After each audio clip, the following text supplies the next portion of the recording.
Tere, mina olen Maria ning täna ma õpetan teile, kuidas valmistada seenemerevaigu püree suppi piimavahuga. Kuid enne toidu valmistamise juurde asumist peseme käed ära.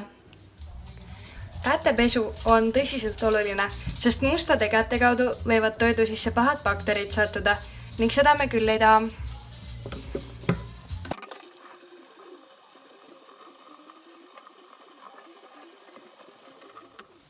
Ning kuna minul on sellised pikad värvilised küüned, siis mina panen toidu kaitseks ka kummikindad kätte. Nii, aga asume toidu valmistamise juurde. See kogus, mida mina valmistama hakkan, sobib ideaalselt 4 inimesele ning selleks läheb tarvis 400 grammi seeni. Mina kasutan valgeid šampinjone, võib ka kasutada pruune, sest nendel on veel intensiivsem seenemaitse.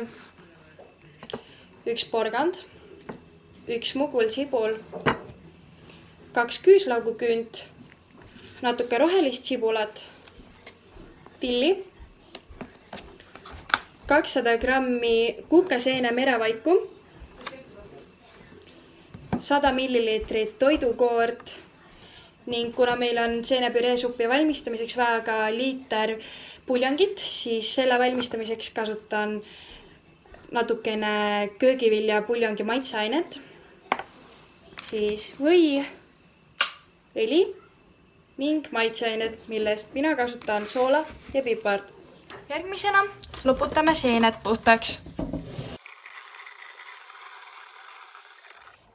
Nii, kui seened on nüüd ilusti puhtad, võib hakata tükeldama.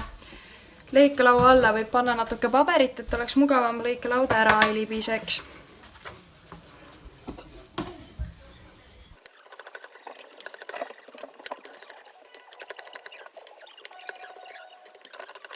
Seened on tükeldatud ja nüüd tuleb ära tükeldada sibul, küüslauk ja porgand.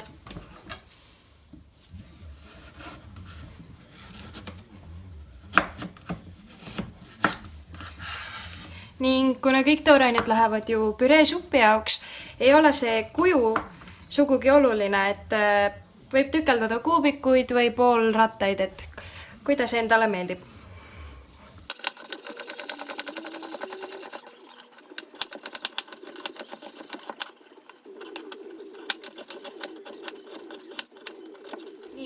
Nüüd vahepeal võime panna puljongi vee keema, selleks kulub 1 liiter vett. Ja nüüd tükeldame sibula ja küüslaugu.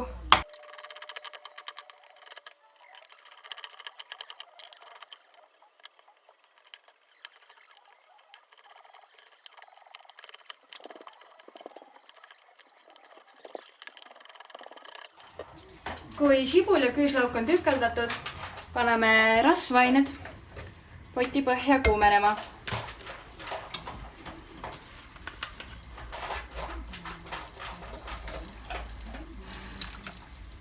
Kui rasvained on potis kuumaks läinud, lisame seened, porgandi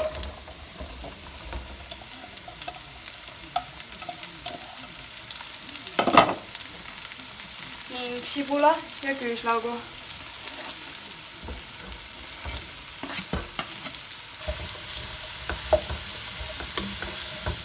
Ja need peavad nüüd siin potis umbes 6-7 minutit potis hauduma, kuni pehmeks lähevad. Nüüd kui vesi keeb, lisame siia puljongi maitseaine.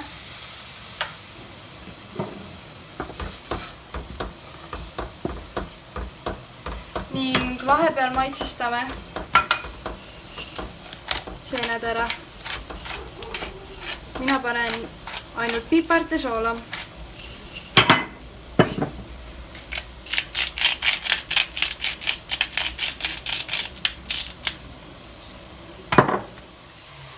Kui seened on umbes 7 minutit saanud potis haududa, siis valame peale osa puljongist. Kõik ei pea kohe korraga peale valama, sellepärast et hiljem alles jäänud puljongiga saab seda paksust veel reguleerida. Nii et jätame natuke alles.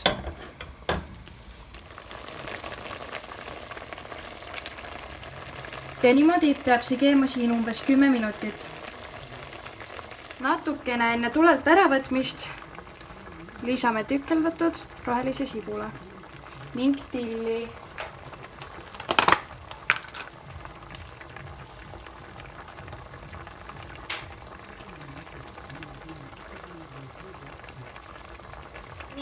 Nüüd on 10 minutit täis saanud.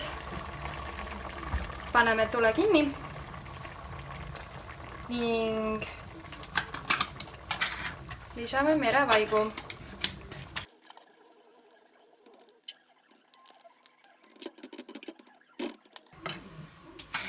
Ning hakkame püreestama. Kui kõik on ilusti püreestatud, lisame natukene toidukoort.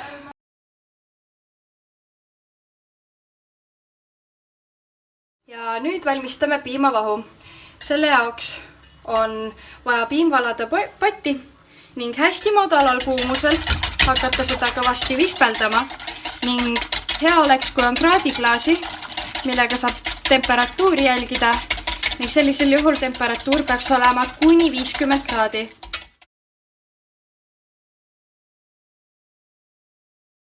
Ja näete, nüüd on siia peale tekkinud ilus piimavaht. Seda võtame lusikaga. Ja asetame supile.